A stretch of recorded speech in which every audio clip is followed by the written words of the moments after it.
और चलिए खबरें विस्तार से देखते हैं। कोविड अस्पताल की आज सौगात मिलने जा रही है। सागर की बीना में 1000 बिस्तरों का ये कोविड अस्पताल बनाया जा रहा है। तो 200 बिस्तरों से आज शुरू हो रहा है। केंद्रीय मंत्री धर्मेंद्र प्रधान भी इसमें मौजूद रहेंगे। सीहोर के बुधनी में भी कोविड सेंटर खोला जा रहा है। 200 बिस्तरों के सेंटर की आज से शुरुआत होगी। तो लगातार तैयारियां तीसरी लहर को भी लेकर चल रही है। व्यवस्थाओं को दुरुस्त लगातार किया जा रहा है। दूसरी लहर में हुई परेशानियों से सबक लेकर लगातार अब व्यवस्थाओं को और बढ़ाया और दुरुस्त किया जा रहा है। इसी के मद्देनजर कोविड अस्पताल की आज सौगात दी जा रही है। सागर के बीना में 1000 बिस्तरों का ये कोविड अस्पताल बन रहा है, जिनमें 200 बिस्तरों से शुरुआत इस अस्पताल की हो रही है। केंद्रीय मंत्री धर्मेंद्र प्रधान भी इस कार्यक्रम में मौजूद रहने वाले हैं। तो वहीं सीहोर के बुधनी में भी 200 बिस्तरों के कोविड केयर सेंटर की शुरुआत हो रही है।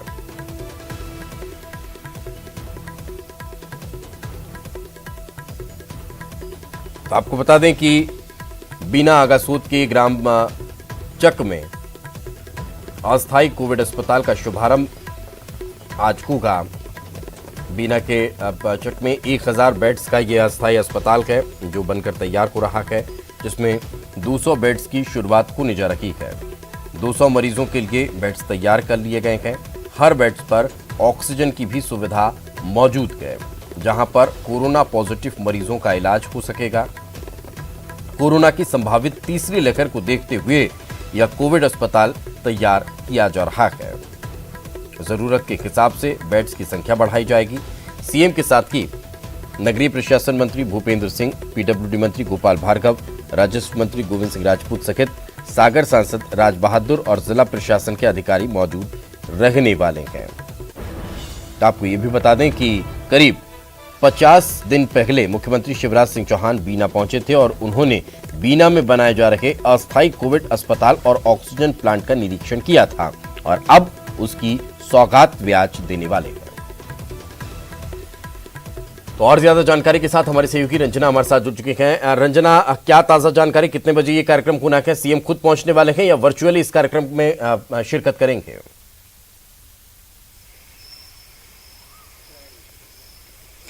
जी दीपेश, बिल्कुल मुख्यमंत्री शिवराज सिंह चौहान आज खुद बीना पहुंचेंगे और बीना में जिस तरीके से अस्थायी कोविड हॉस्पिटल बनाया गया है, तैयार किया गया, उसकी आज जो सौगात है वो लोगों को देंगे, यानी आज शुभारंभ करने वाले हैं। क्योंकि इससे पहले मुख्यमंत्री शिवराज सिंह चौहान 15 दिन पहले बीना पहुंचे थे और वहां पर इस अस्पताल का उन्होंने निरीक्षण भी किया था, व्यवस्थाओं का जायजा भी लिया था और अधिकारियों को ये निर्देश भी दिए थे कि जल्द से जल्द इस अस्थायी कोविड हॉस्पिटल को तैयार कर लिया जाए। हालांकि 1000 बिस्तरों की क्षमता वाले इस बेड को तैयार किया जा रहा है, लेकिन आज सिर्फ 200 जो बिस्तर हैं वो ही अस्पताल से आज कोविड मरीजों के लिए शुरू किए जाने हैं।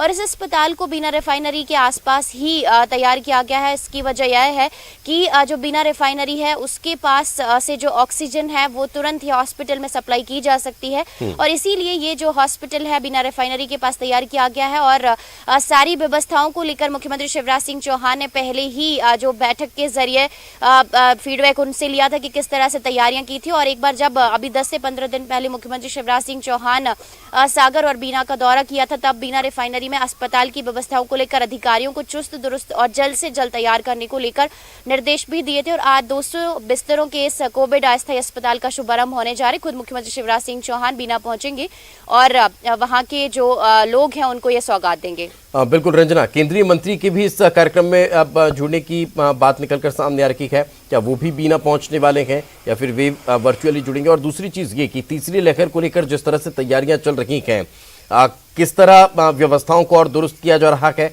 और कौन कौन सी व्यवस्थाएं अब वहां पर नजर आने वाली हैं?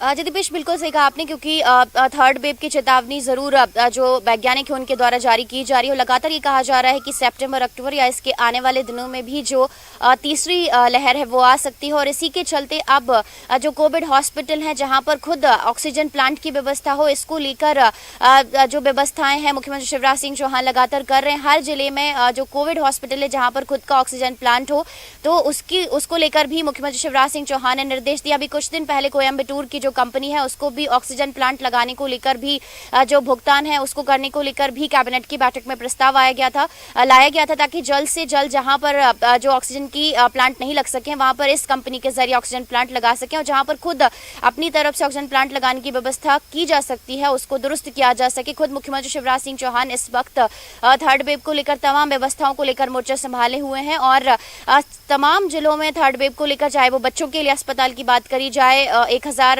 क्षमता वाले जो इससे भी ज्यादा क्षमता वाले जो बेड तैयार किए जा रहे हैं इसमें बच्चों के लिए अलग से जो कोविड वार्ड है वो तैयार किया जा रहा है जहां पर उनके खेलने की व्यवस्था भी की जा रही है ताकि अगर थर्ड वेव आती भी है तो व्यवस्थाएं इतनी ज्यादा अगर कहें सटीक हो जाएं कि किसी भी तरह से कोई परेशानियां अगर कहें मरीजों के लिए ना आए क्योंकि दूसरी लहर में हम सभी ने देखा था कि अचानक से जो दूसरी लहर आई थी और इस वजह से अस्पताल में उतने बेड उपलब्ध नहीं थे, ऑक्सीजन की व्यवस्था नहीं थी, ऑक्सीजन भी बाहर से यहाँ पर बुलवाई गई थी और यही वजह है कि बहुत जो गंभीर स्थितियां बनी थी और इसी के चलते अब सरकार पूरी तरह से अलर्ट मोड पर है और तैयारियां पूरी तरह से कर रही है। जहां तक आपने जिक्र किया दीपेश केंद्रीय मंत्री का तो वर्चुअली मीटिंग में वो अगर आज कहें इस शुभारंभ के अवसर पर तो वो वर्चुअली जुड़ेंगे। उनके फिलहाल यहाँ पर पहुंचने का कोई कार्यक्रम नहीं है लेकिन मुख्यमंत्री शिवराज सिंह चौहान जब इसका शुभारंभ करेंगे तो वर्चुअली जरूर उनको जोड़ा जा सकता है। ये बताया जाएगा कि किस तरह से बिना रिफाइनरी के आसपास एक सुव्यवस्थित और थर्ड वेव से निपटने के लिए जो 1000 क्षमता वाला जो बेड जहाँ पर खुद ऑक्सीजन की व्यवस्था होगी कहीं ना कहीं एक बड़ी व्यवस्था यहाँ पर अब देखने को मिलने वाली है। स्वास्थ्यगत व्यवस्थाओं में कहीं ना कहीं अब सुधार होता हुआ लगातार नजर आ रहा है और कोविड की तीसरी लहर को लेकर जो चुनौती बार बार कही जा रही है उसके लिए पूरी तैयारी दिखाई देती है। साथ में रहे रंजना, आगे भी आपसे चर्चा करेंगे। आगे बढ़ते हैं और अब बात मौसम की कर लेते हैं। भारी बारिश को लेकर अलर्ट जारी किया गया है। मौसम विभाग ने अलर्ट जारी किया है। 11 जिलों के लिए ऑरेंज अलर्ट जारी किया गया है तो 23 जिलों के लिए येलो अलर्ट जारी किया गया। मानसून ने रायसेन में दस्तक दे दी है। भोपाल में 1 से 2 दिन में मानसून के पहुंचने के आसार नजर आ रहे हैं। तो लगातार अब मौसम में परिवर्तन देखने को मिल रहा है और मानसून मध्य प्रदेश के कई जिलों में दस्तक दे चुका है और लगातार अब अलर्ट जारी किया जा रहा है। 11 जिलों में ऑरेंज अलर्ट जारी किया गया, 23 जिलों में येलो अलर्ट की चेतावनी दी गई है और मौसम विभाग भी अब लगातार नजर बनाए हुए हैं इस बदलते हुए मौसम पर। इस वक्त हमारी सहयोगी रंजना हमारे साथ जुड़ी हुई है। रंजना, मौसम विभाग का क्या कुछ कहना है इस मानसून को लेकर?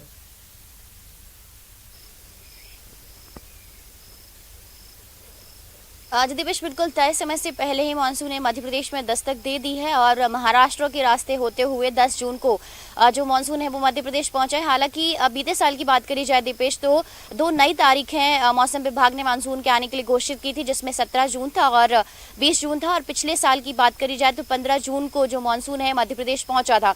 लेकिन इस बार भी 17 जून को मानसून के मध्य प्रदेश और 20 जून को भोपाल पहुंचने की जो तारीख है वो घोषित की गई थी। लेकिन इस बार मध्य प्रदेश में तय समय से 7 दिन पहले ही यानी 17 जून की जगह 10 जून को ही मानसून मध्य प्रदेश पहुंच चुका है और मौसम विभाग का यही कहना था कि 1 से 2 दिन में यानी कल पहुंच सकता था या फिर आज या फिर कल और जो मानसून है वो राजधानी भोपाल में दस्तक दे सकता है। लेकिन कल जिस तरीके से राजधानी भोपाल में बारिश हुई शाम के 4 बजे से जो मौसम ने अपना मिजाज बदला और उसके बाद देर रात तक लगातार जो बारिश का सिलसिला है वो जारी रहा। उससे यही है कि 1 से 2 दिन में मानसून जल्द से जल्द राजधानी भोपाल पहुंच सकता है। लेकिन इसके बिल्कुल करीबी जिले की अगर बात करी जाए दीपेश तो रायसेन में मानसून पहुंच चुका है और राजधानी भोपाल में करीब 2 इंच जो बारिश है वो रिकॉर्ड हुई है। लेकिन मौसम विभाग ने आज भी कई जिलों में भारी बारिश को लेकर अलर्ट जारी किया है जिसमें 11 जिलों में ऑरेंज अलर्ट है और 23 जिलों में येलो अलर्ट जारी किया है यानी तेज हवाओं के साथ बारिश हो सकती है और राजधानी भोपाल में भी मानसून अब जल्द ही दस्तक दे सकता है। लेकिन कुल मिलाकर यही है कि लोग इस बार गर्मी और उमस से बहुत ज़्यादा परेशान नहीं हुए क्योंकि अगर बीते 2 महीनों की बात करी जाए तो बहुत पहले से ही जो प्री मानसून गतिविधियां हैं वो एक्टिव हो गई थी और इस बार राजधानी भोपाल में पारा है वो जरूर 38 कम या रहा 40 और यही वजह है कि खुशनुमा कहीं ना कहीं एक बार फिर राजधानी नजर आ रही है। बहुत बहुत शुक्रिया रंजना इस तमाम जानकारी के लिए। वक्त एक छोटे से ब्रेक का, ब्रेक के बाद जल्द हाजिर होंगे।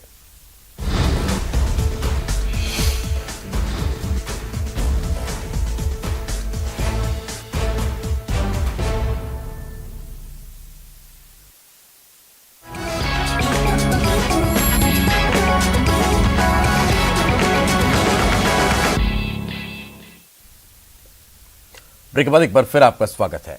खबर भोपाल से। मध्य प्रदेश में अब सभी बेसहारा बच्चों के लिए योजना बनाई जाएगी। सीएम शिवराज सिंह चौहान ने अधिकारियों को इसके लिए निर्देशित कर दिया है। प्रदेश में सभी बेसहारा बच्चों की देखभाल के लिए नई योजना बनाने के सीएम ने निर्देश दिए हैं। सीएम ने बेसहारा बच्चों की देखभाल के संबंध में समीक्षा बैठक ली और इस दौरान अधिकारियों को निर्देशित किया है। सरकार ने अभी कोरोना के दौरान अनाथ हुए बच्चों के लिए योजना बनाई है। प्रदेश में मार्च 2021 से आज तक कुल 2457 बच्चे बेसहारा हुए हैं। इनमें से 714 बच्चों के मां बाप नहीं हैं। 1536 बच्चों के मां बाप में से एक नहीं है। 207 बच्चे परित्यक्त हैं। कोविड बाल उपचार योजना में 329 बच्चों को मदद दी गई है। तो इसको लेकर योजना बनाने के लिए सीएम ने निर्देशित कर दिया है।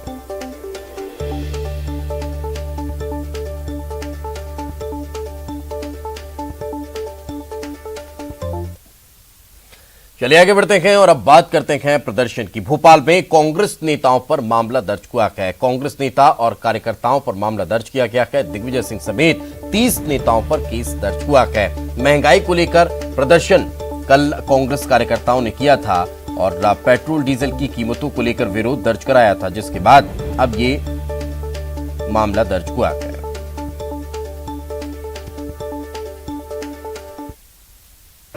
कीर्तिनगर थाना क्षेत्र में नाम के पेट्रोल पंप के लिए था। ये कांग्रेस द्वारा प्रदर्शन किया गया था पेट्रोल डीजल की बढ़ती दामों को लेकर। इसमें हम लोगों ने एफआईआर दर्ज करी हुई है 188 के तहत, जिसमें दिग्विजय सिंह जी हैं पूर्व मुख्यमंत्री और पीसी शर्मा जी हैं, गुड्डू चौहान है व अन्य 25-30 लोग और हैं इसमें। अच्छा सर, तो अन्य को सर कैसे क्या पहचान की जाएगी सर? इसमें हम लोगों ने फुटेज जो है वो कलेक्ट कर रहे हैं और फुटेज के आधार पर अगर जैसे शिनाख्त होती जाएगी तो नाम बढ़ा दिए जाएंगे। आगे बढ़ते हैं। खबर इंदौर से। नीमच के नवजोत को चार्टर्ड विमान से भेजा गया है। लंग्स ट्रांसप्लांट के लिए हैदराबाद भेजा गया है। नवजोत का लंग्स 100% संक्रमित है। अरविंदो अस्पताल से हैदराबाद अब भेजा गया है। 20 दिन से अरविंदो में ये भर्ती था, जिसके बाद अब इसे इलाज के लिए, बेहतर इलाज के लिए हैदराबाद शिफ्ट किया गया। तो आपको बता दें कि ये इंदौर से खबर, जहां 100% लंग्स जो नीमच के नवजोत के उनका खराब हो गया था, जिसके बाद अब उन्हें हैदराबाद बेहतर उपचार के लिए बाय एयर भेजा गया है, जहां उनका उपचार होगा। अरविंदो अस्पताल में वे लंबे समय से भर्ती थे, लेकिन लंग्स में उनका जो इन्फेक्शन है वो 100% तक पहुंच चुका था, जिसके बाद अब उन्हें बेहतर इलाज के लिए हैदराबाद भेजा गया। रीवा के संजय गांधी अस्पताल से चोरकटा हवाई पट्टी तक ग्रीन कॉरिडोर बनाया गया। इस 10 किलोमीटर के सफर के लिए कुछ देर के लिए शहर को थाम दिया गया। दरअसल सिंगरौली में पदस्थ एडीजे संजय द्विवेदी को एयरलिफ्ट कर दिल्ली के मणिपाल अस्पताल इलाज के लिए भेजा गया है। बताया जा रहा है कि पोस्ट कोविड कॉम्प्लिकेशन के चलते एडीजे के तबीयत ज्यादा खराब हो गई। उनका संजय गांधी अस्पताल में बीते 1 माह से ज्यादा समय से इलाज चल रहा था, जिसके बाद ग्रीन कॉरिडोर के जरिए उन्हें एयरपोर्ट ले जाया गया और फिर वहां से उन्हें एयरलिफ्ट किया गया। हमारे एक मरीज हैं जो काफ़ी दिनों से हमारे यहाँ भर्ती थे और उनकी हालत में अपेक्षित सुधार हम नहीं पा रहे हैं। अभी तक हो तो रहा है पर उतना नहीं हो रहा जितना चाहिए, और परिजनों की इच्छा है कि वो बाहर ले जाएं, तो परिजनों की इच्छा पर आज उनको ले जा रहे हैं। वो शायद एयर एम्बुलेंस लिफ्ट कर रहे हैं दिल्ली, तो उसके लिए शायद ग्रीन कॉरिडोर बना के और उसको शिफ्ट करेंगे। खबर छतरपुर से, जहां 2 पक्षों में गाड़ी की पार्किंग को लेकर जमकर मारपीट हुई। मारपीट की घटना में एक युवक गंभीर रूप से घायल हुआ है, जिससे इलाज के लिए जिला अस्पताल में भर्ती करवाया गया है। घटना कोतवाली के बेनीगंज मोहल्ले की है। मारपीट की ये पूरी घटना कैमरे में कैद हो गई और कोतवाली पुलिस पूरे मामले की जांच में जुटी है।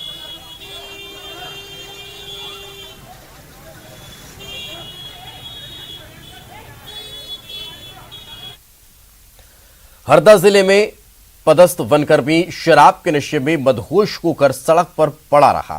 वन रक्षक का मनोहर इतना नशे में था कि सड़क पर गिरने के बाद उठ भी नहीं पा रहा था। सब्जी मंडी इलाके में स्थानीय लोगों की सूचना पर पुलिस मौके पर पहुंची और वन कर्मी का मेडिकल कराने के बाद वन रक्षक मनोहर को उसके घर छोड़ा गया। खरगोन जिले के कई गांव में आबकारी विभाग ने अवैध शराब बनाने के अड्डों पर छापामार कार्रवाई की है। यह देसी शराब नर्मदा नदी के किनारे झाड़ियों में प्लास्टिक के डिब्बों में छिपा कर रखी गई थी। वहीं कई जगह यह अवैध शराब घर के नीचे बने हुए तहखाने में भी छिपाई गई थी। इस कार्रवाई के दौरान आबकारी विभाग के कर्मचारी भी नदी नालों में उतरे और जांच की। विभाग ने 2 लाख से अधिक की अवैध देसी शराब बरामद की है और उसको बनाने का सामान भी जब्त कर लिया है। वहीं मौके पर की शराब को बहाया भी गया। वहीं 4 आरोपियों को गिरफ्तार भी किया गया है। देवास जिले में पुलिस ने अलग अलग जगहों पर छापामार कार्रवाई कर अवैध गतिविधियों में लिप्त बदमाशों को पकड़ा है। दरअसल जिले में क्राइम की घटना बढ़ने के बाद पुलिस प्रशासन अलर्ट हुआ है, जिसने अलग अलग जगहों पर छापामार कार्रवाई शुरू कर दी है। मुखबिर की सूचना के आधार पर बीएनपी थाना पुलिस ने 4 बदमाशों को गिरफ्तार कर लिया है। वहीं बदमाशों के पास से कच्ची शराब, 2 देसी कट्टे, 1 पिस्टल, 2 जिंदा कारतूस और 1 पल्सर गाड़ी जब्त की गई।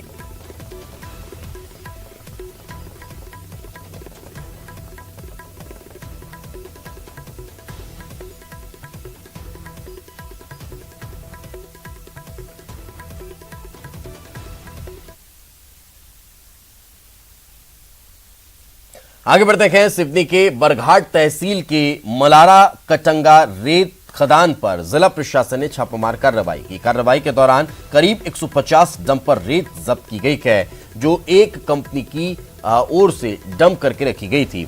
रेत ठेकेदार पर 2 महीने के करीब 2 करोड़ रुपए की रॉयल्टी बकाया है। जमा न करने पर राजस्व और खनिज विभाग ने यह कार्रवाई की है। बिना रॉयल्टी चुकाए डंप कर रखी गई रेत को जब्त करने का काम किया गया। आगे बढ़ते हैं। खबर मध्य प्रदेश से एक अच्छी खबर आपको बता देते हैं। कोरोना से अब मध्य प्रदेश जंग जीतता जा रहा है। पिछले 24 घंटे में 397 केस मिले हैं। इंदौर में 117, भोपाल में 97 केस पॉजिटिव पाए गए हैं। 24 घंटे में 35 लोगों की जान चली गई है।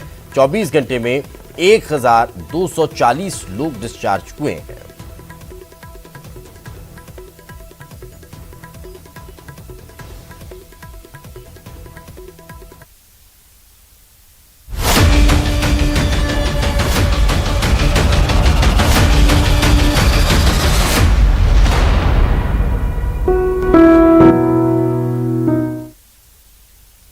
कोविड-19 महामारी ने परस्पर निर्भरता की भावना को सुदृढ़ किया है, जिससे पूरा देश इस विपत्ति में एकजुट होकर मुकाबला कर रहा है। वैक्सीनेशन के ऐलान के बाद